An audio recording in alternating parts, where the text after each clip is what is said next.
Bonjour à tous et bienvenue dans C-Expresso, votre dose de sourire, de solutions et de succès en matière de relations clients. Préparez-vous à plonger dans l'univers passionnant de l'excellence client avec nous. C'est l'heure du CX qui a du punch avec le SP2C. Pour la première émission, le SP2C, c'est le syndicat professionnel des centres de contact, reconnu par les pouvoirs publics, qui rassemble 75% du marché de la relation client externalisée, à travers 9 groupes, Armatis, Bluelink, Foundever, Connecta, Majorel, Outsourcia, Téléperformance, Tête-à-Tête et Webhelp, qui œuvrent en France pour plus de 300 grandes marques. Le thème d'aujourd'hui est la publication de la 7e édition du baromètre des impacts de la relation client externalisée, impact socio-économique sur nos territoires, dont le thème cette année est l'innovation. Mon invité du jour est donc Laurent Wagneur, associé chez EY. Bonjour Laurent. Bonjour, je vous laisse vous présenter ainsi qu'EY avant de rentrer dans le vif du sujet. Bonjour Caroline, bonjour à tous, merci de me recevoir. Je suis Laurent Wagneur, je suis associé au sein du cabinet EY et j'ai la chance d'accompagner le SP2C et Caroline maintenant depuis plusieurs années, 6 ans exactement. 6 ans que nous collaborons ensemble pour éditer l'étude sectorielle et 6 ans évidemment de plaisir à accompagner ce secteur, cette filière, justement pour la valoriser. Au sein du cabinet EY, j'accompagne toutes les entreprises dans leur transformation et en particulier sur les sujets de relations clients. Laurent. Alors, comme le disait Laurent, cela fait 6 ans que nous collaborons ensemble pour éditer notre étude sectorielle qui est de plus en plus attendue. L'objectif était de démontrer le poids économique et social de notre filière, notamment auprès des pouvoirs publics. Avant sa publication, il y a quand même 6 mois de travail. Est-ce que, Laurent, vous pouvez nous en dire plus sur la méthodologie ? Bien évidemment.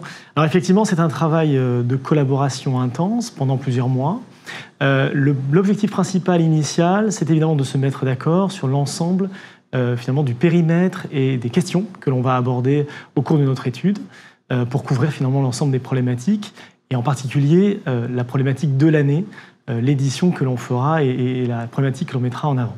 On a ensuite une deuxième étape qui consiste à collecter. Et donc là, on fait travailler évidemment l'ensemble des adhérents et l'ensemble finalement du marché pour collecter l'ensemble des données à la disposition et mieux appréhender justement la filière et son évolution. Et puis ensuite, on a une troisième partie, une troisième phase, où là, l'objectif évidemment est de bien contrôler l'ensemble des données qui sont à notre disposition, s'assurer de la cohérence de tout ce qui nous a été remis, et puis ensuite de l'exploiter et d'en tirer, je dirais, la substantifique moelle pour à la fois nourrir les membres du SP2C, mais également éditer cette étude chaque année aux environs de septembre. Alors, petite précision pour cette étude de référence, nous ne publions que les données des outsourceurs qui ont bien voulu participer. Évidemment. Alors, Laurent, quels sont les grands indicateurs à retenir pour décrire le marché de la relation client ? Je dirais qu'il y a beaucoup d'indicateurs, mais si je dois me focaliser sur quelques-uns, on a d'abord la taille du marché. On est cette année sur un marché qui continue de croître. On est revenu sur une taille de marché, je dirais une évolution en tout cas de la croissance du marché, un peu plus conforme à ce qu'on avait connu avant la crise, avec une taille de marché désormais qui dépasse les 3 milliards.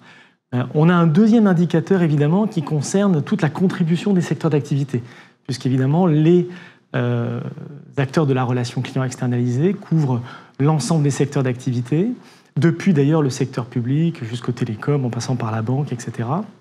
Et donc on a un chiffre d'affaires, une contribution finalement de ces secteurs d'activité qui est importante à regarder. On voit particulièrement cette année, lors de cette édition, qu'on a un rééquilibrage qui s'est opéré, là aussi post finalement crise sanitaire, où on avait certains secteurs d'activité qui avaient un petit peu ralenti, qui avaient connu finalement des difficultés pendant cette période-là. Je pense notamment à tout ce qui était voyage, et puis d'autres secteurs d'activité qui avaient pour le coup cru en profitant de cette période, justement pour tester et pour s'appuyer davantage sur la relation client externalisée. On est revenu finalement à quelque chose de plus proche de ce qu'on avait auparavant, avec une contribution plus importante, notamment des secteurs du travel, et à l'inverse un petit peu moins du secteur public, et puis des secteurs qui continuent de grandir. Je pense à la banque, à l'assurance, ou je pense à d'autres secteurs d'activité comme les télécoms qui se maintiennent, ou encore d'autres qui continuent de contribuer de manière intense.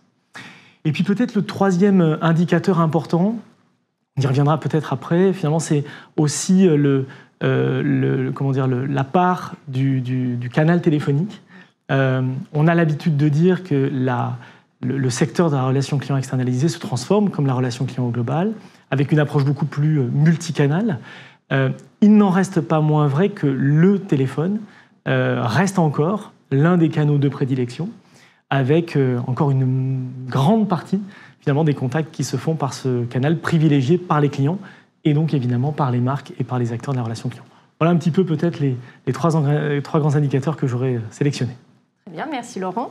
Alors, le thème de cette année, notre baromètre, c'était l'innovation apportée par les outsourceurs au service des grandes marques ou des entreprises publiques, on l'évoquait tout à l'heure, et donc au service des consommateurs et des usagers. Si on devait retenir 3-4 grandes tendances, quelles seraient-elles au niveau de l'innovation ? Beaucoup effectivement d'innovation en particulier cette année, et je pense que ce n'est pas fini, je pense qu'on y reviendra pour les prochaines années. Cette année, je retiendrai peut-être en priorité évidemment tout ce qui est IA et IA générative, non pas parce que c'est quelque chose qui est très appliqué, mais on sent qu'il y a beaucoup d'effervescence, beaucoup d'intérêt, et du coup beaucoup d'investissements qui ont été faits sur cette technologie et sur les usages qui en sont faits, soit directement vis-à-vis des clients, soit indirectement pour aider les collaborateurs. Et on a beaucoup de cas d'usage, on a beaucoup d'exemples qui nous ont été donnés et qui sont partagés dans le baromètre. Donc je le mettrai en numéro 1. En numéro 2, on a quelque part tout ce qui est autour de l'usage de la data au sens large, comment finalement les données viennent au service du client, au service des collaborateurs et viennent enrichir finalement la relation qui peut être créée, la personnaliser et apporter encore plus de valeur et de réponses appropriées aux questions des clients. Et puis en troisième niveau, on a quelque chose, alors pour le coup, qui est très structurel, qui est une lame de fond, j'en parlais à l'instant, c'est l'omnicanalité ou multicanalité, comment on l'appelle, la façon dont on l'appelle, où on retrouve effectivement de plus en plus de connexions et de complémentarité entre les canaux au service de la relation client et évidemment au service de la relation client externalisée, encore une fois pour mieux accompagner, mieux servir et finalement faciliter la vie du client ou du collaborateur. Tout à fait.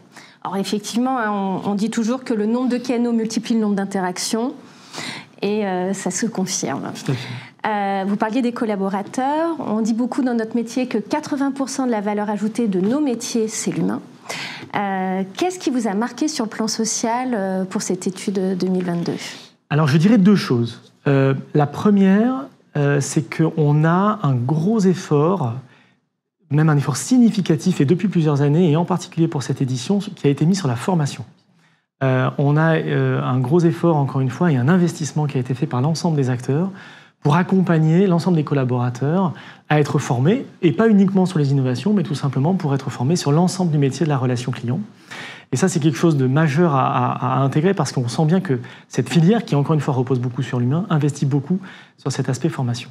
Et puis le deuxième axe, alors un petit peu plus pour le coup conjoncturel peut-être, même si à mon avis ça va s'inscrire dans la durée, c'est tout simplement l'équilibre entre le travail en présentiel et puis le télétravail. On voit que là aussi il y a toute une réflexion autour tout simplement des modalités de travail entre le distanciel et le présentiel.